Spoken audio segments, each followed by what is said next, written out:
चित्रकूट की यात्रा। दूसरे दिन प्रातःकाल संध्या उपासनादि से निवृत्त होकर राम, लक्ष्मण और सीता ने चित्रकूट के लिए प्रस्थान किया। वे यमुना नदी के किनारे पहुँचे। चित्रकूट पहुँचने के लिए यमुना को पार करना आवश्यक था। यमुना का प्रवाह अपने पूर्ण यौवन पर था। उसमें गंभीर जलधारा अति वेग के साथ प्रवाहित हुए जा रही थी। यमुना के इस प्रचंड प्रवाह को देखकर सीता आतंकित हो उठी। वे विचार करने लगी कि इस वेगवान जलधारा को भला मैं कैसे पार कर सकूंगी। यहाँ तो कोई नौका आदि भी दृष्टिगत नहीं होती। यमुना की तरंगें इतनी ऊंची उठ रही थीं मानो वे आपस में आकाश को स्पर्श करने की होड़ लगा रही हों।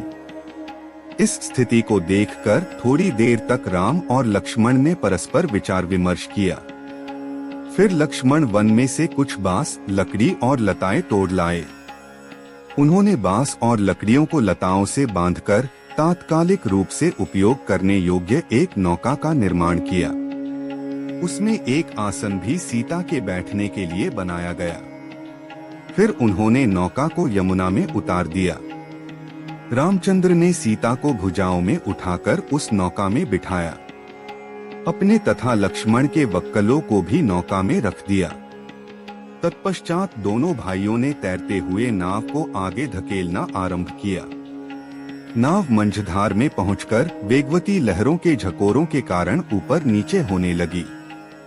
इस स्थिति में जानकी आकाश की ओर देखकर परमात्मा से प्रार्थना करने लगी, हे ईश्वर, हमें कुशलता पूर्वक पार पहुंचा दे। मैं यह व्रत लेती हूँ कि वनवास की अवधि समाप्त करके लौटने पर मैं यहाँ यज्ञ करूँगी। कुछ ही काल में समस्त बाधाओं को पार करती हुई नौका यमुना के दूसरे तट पर पहुँच गई। नौका को यमुना के तट पर ही छोड़ वे तीनों एक सघन शामवट वृक्ष के नीचे विश्राम करने उद्देश्य से बैठ गए। थोड़ी देर विश्राम करने के पश्चात उन्होंने आगे प्रस्थान किया। चलते चलते वे ऐसे स्थान पर पहुँचे जहाँ मयूर अपनी मधुर ध्वनि से संपूर्ण वातावरण को आह्लादित कर रहे थे। यूथ बनाए हुए वानर वृक्षों की शाखाओं पर चंचलता पूर्वक उछल रहे थे। भगवान भास्कर भी अस्ताचल के द्वार पर जा पहुँचे थे। लालिमा से युक्त सूर्य की रक्तिम किरणें पर्वतों की चोटियों को स्वर्णमय बना रहे थे।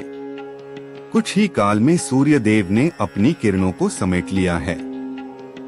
चारों ओर अंधकार व्याप्त होने लगी। सीता तथा लक्ष्मण की सहमति प्राप्त कर राम ने वहीं विश्राम करने का निर्णय किया। वह अति रमणीक स्थान यमुना के समतल तट पर स्थित था। सबने यमुना में स्नान किया और उसी के तट पर संध्योपासना की।